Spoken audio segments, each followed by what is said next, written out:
प्राचीन काल में राजा भरत एक महान और धर्मपरायण राजा थे। उनके नाम पर ही इस देश का नाम भारतवर्ष पड़ा। वे ऋषभदेव के पुत्र थे। राजा भरत अत्यंत न्यायप्रिय, तपस्वी और भगवान के सच्चे भक्त थे। उन्होंने अपने राज्य को बहुत अच्छे से संभाला और प्रजा को सुख शांति प्रदान की।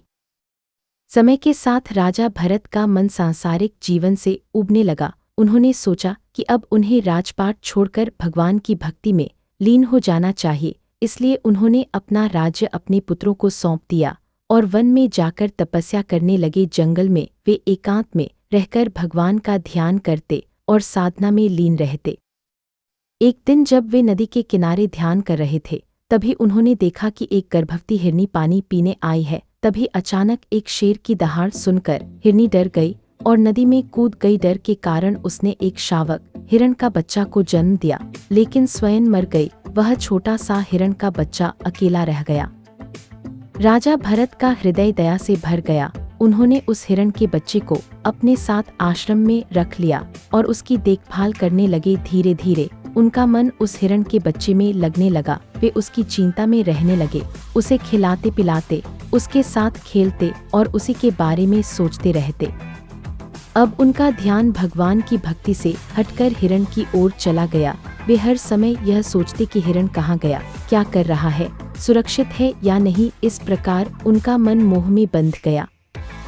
समय बीतता गया और एक दिन जब राजा भरत का अंत समय आया, तब भी उनका मन उस हिरण के प्रति ही लगा हुआ था। परिणाम स्वरूप अगले जन्म में उन्हें हिरण का शरीर प्राप्त हुआ। हालांकि अपने पिछले जन्म की स्मृति उन्हें बनी रही, हिरण के रूप में भी वे यह समझ गए कि यह सब मोह और आसक्ति का परिणाम है।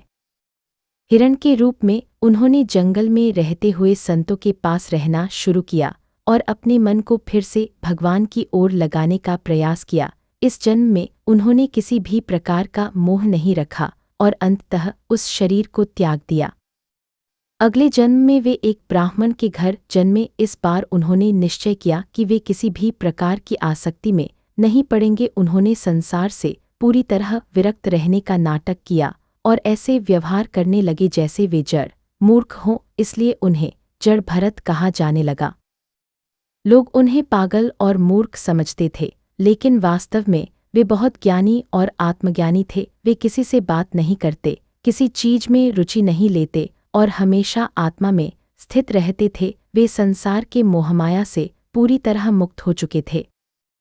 एक दिन कुछ डाकुओं ने उन्हें पकड़ लिया और देवी को बलि चढ़ाने के लिए ले गए। लेकिन जब उन्होंने जड़ भरत को बलि देने का प्रयास किया तो देवी प्रकट हो गईं और उन डाकुओं का विनाश कर दिया। जड़ भरत सुरक्षित बच गए। इसके बाद एक और घटना हुई। एक बार राजा रहुगन अपनी पालकी में यात्रा कर रहे थे। जड़ भरत को जबरदस्ती पालकी उठाने के लिए कहा गया। जड़ भरत चलते समय इस बात का ध्यान रखते थे कि उनके पैरों के नीचे कोई जीवजंतु न आ जाए, इसलिए वे धीरे धीरे और असमान रूप से चल रहे थे। इससे पालकी हिलने लगी और राजा रहुगन क्रोधित हो गए। उन्होंने जड़ भरत को डांटना शुरू किया। तब जड़ भरत ने शांत स्वर में गहरी आध्यात्मिक बातें कही। उन्होंने बताया कि आत्मा न तो शरीर है और न ही वह थकती है, यह सब शरीर का काम है। आत्मा तो सदा अचल और शुद्ध है। उनकी बातों को सुनकर राजा रहुगन को अपनी गलती का एहसास हुआ। उन्होंने जड़ भरत से क्षमा मांगी और उनसे ज्ञान प्राप्त किया। जड़ भरत ने उन्हें आत्मा, माया और मोक्ष का गूढ़ ज्ञान दिया। इस प्रकार जड़ भरत ने 3 जन्मों में जीवन का महत्वपूर्ण सत्य सीखा कि मोह और आसक्ति ही दुख का कारण है। जब तक मनुष्य किसी वस्तु या व्यक्ति से बंधा रहता है, तब तक वह जन्म मरण के चक्र से मुक्त नहीं हो सकता।